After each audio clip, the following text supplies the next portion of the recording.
Hi everybody, this is Peony Prashanti from the Yomogi house. Hey, look what I just got in the mail. This brand new apron.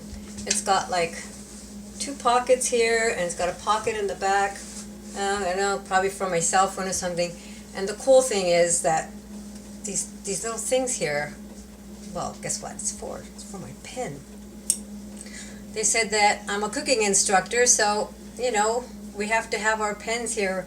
I don't know, maybe it's for my spatula or something. Or maybe my glasses, hang my glasses here. Whatever it is, I thought it was cool that I got a gift. And if you ever want to buy me a gift, the only thing that's going to make me happy is a brand new apron. Please don't get me anything black. And I don't like those aprons that have the tie in the back of the neck. I like the ones that crisscross in the back. So the person who gave me this knew exactly what I wanted. But I thought this was like the funniest thing ever. So anyway, today what I'm going to make for you is called miso negi. Miso, you know what miso is, and negi is a Japanese word for green onions. And I'm only going to make a little bit because I'm the only one who eats this. And we start off with a small little pan or a little sauce pot, whatever you have. If you have a small cast iron, that's even better. Okay, can't see.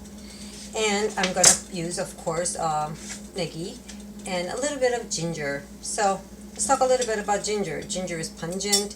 It keeps you warm from the inside.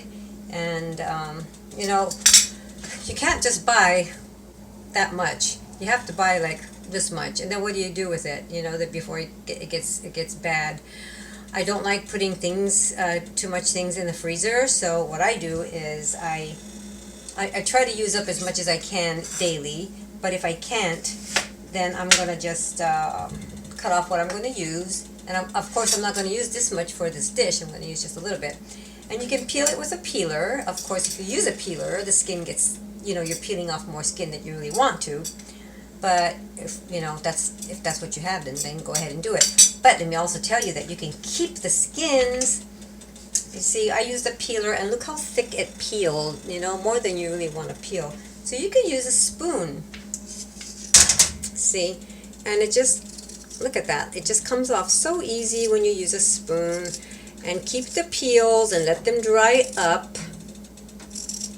And it's a good time right now to dry things. If you have a wood stove or someplace, where, there's a lot of dry heat coming out. And so why do I keep these peels? It's because I get cold feet, and when I in the wintertime, what I do is I boil a pot of water on my wood stove, and then I throw the peels in, and then I strain it, and then I soak my feet in there at night, and my whole body feels nice and warm, and I start smelling like ginger. So to this dish, like I said, I'm only going to use a little bit because it's just me, and I'm only going to use this much, and this is even probably too much. And what do you do with the rest of this? Well, you can chop it up, and you can slice it or you can chop it. I like chopping things. I just think that the sound of the knife on the board is just so meditative.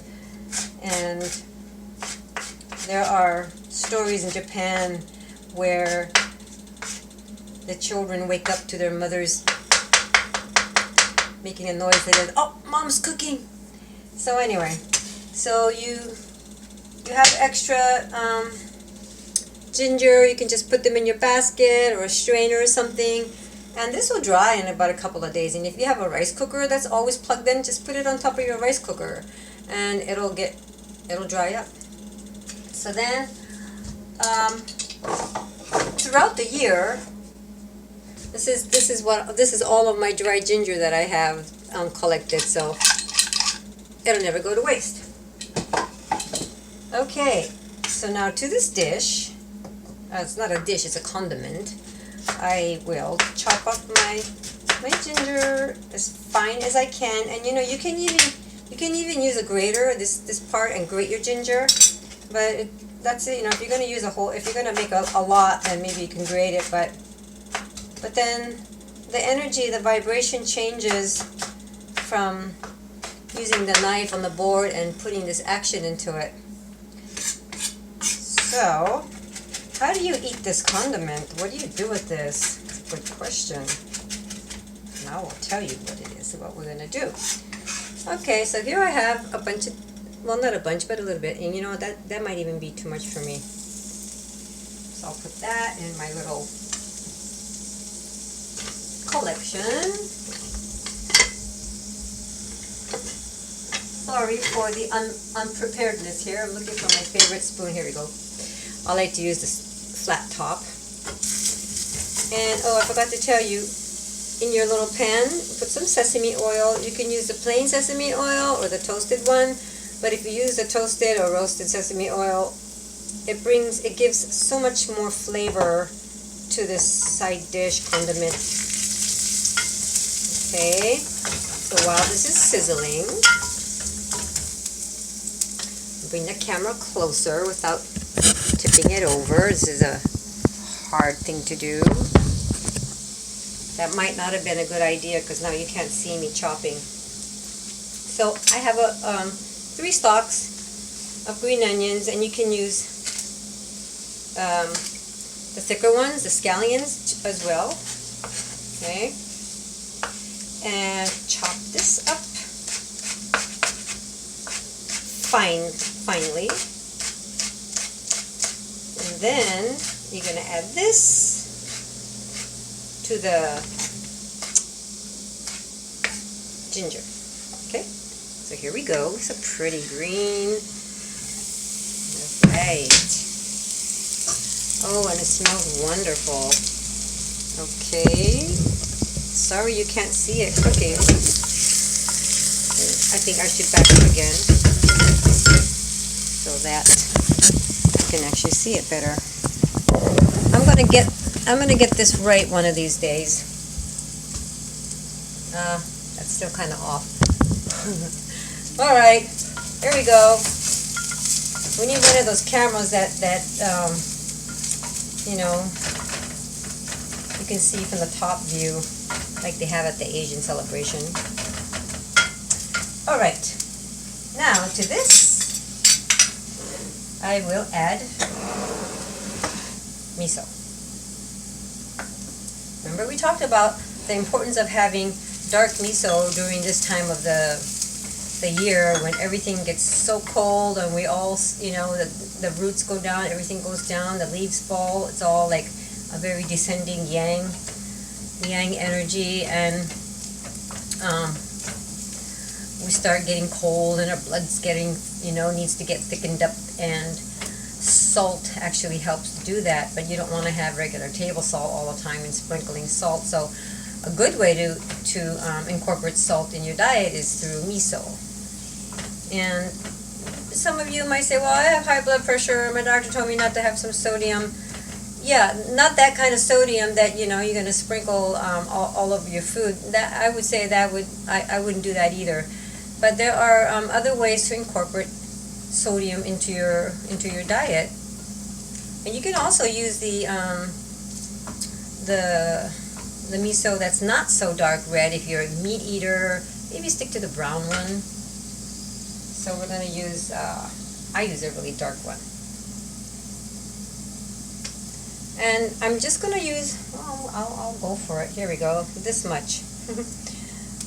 And this is, you can make more. The more you make, of course, the longer it's going to last, and this will last about a couple weeks in the refrigerator.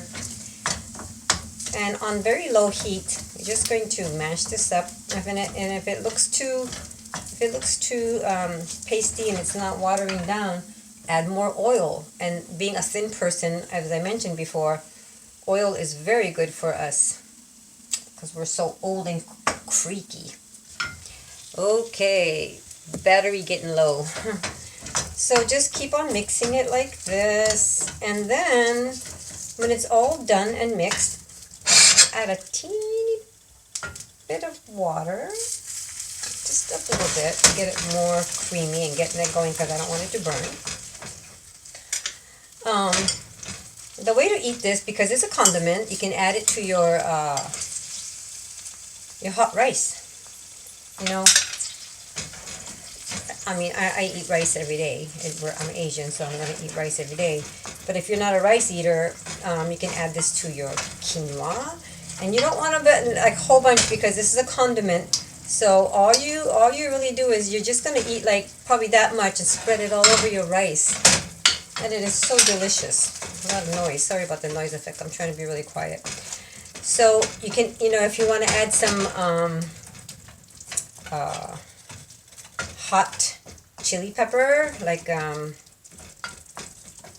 can't remember what it's called. There's a Japanese hot red pepper. You can add that too. So here, look at that. See? You see how shiny it is? And it's gotten shiny from the sesame oil. When you're done, then you just add this to your special little cup with a lid. And you eat this over your hot rice. And there's a bunch of here left over. What are you going to do with the leftover? You don't want to throw that away. So this is going to become my soup. I can add tofu to this, or I could just drink this as a broth before I eat. And by doing this, I'm going to be getting my digestive juices going. You know that miso has enzymes in it, and I don't know if you ever noticed. This is going in the refrigerator and I'm going to eat it for the whole week. But I don't know if you noticed that when you go to a Japanese restaurant, the first thing they give you is miso soup. That's because drinking miso soup gets the digestive juices flowing and it's saying, hey, get my liver going. Hey, food. Hey, stomach, get ready for food. Food's coming in. And then they bring you, your meat or your protein dish. And then the salad comes. But guess what? Rice comes last. Isn't that amazing? So here's my rice container. This didn't come with it. I actually had this put on there because the lid part was hard for me to grasp with my joints. So we got a little handle going here. And this gets super hot too. And as you can tell, this handle is just as small. So I have to figure out a way how to open that without dropping it. I already dropped it a couple of times. Excuse me.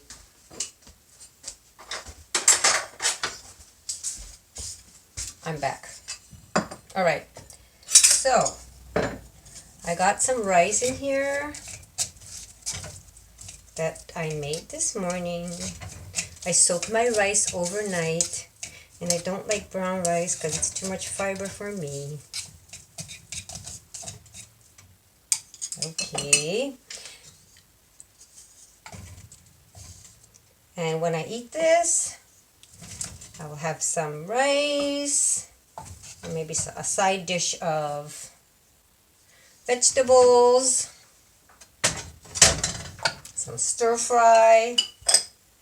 And remember I told you, all you want to do is just have a tiny bit like that over your rice.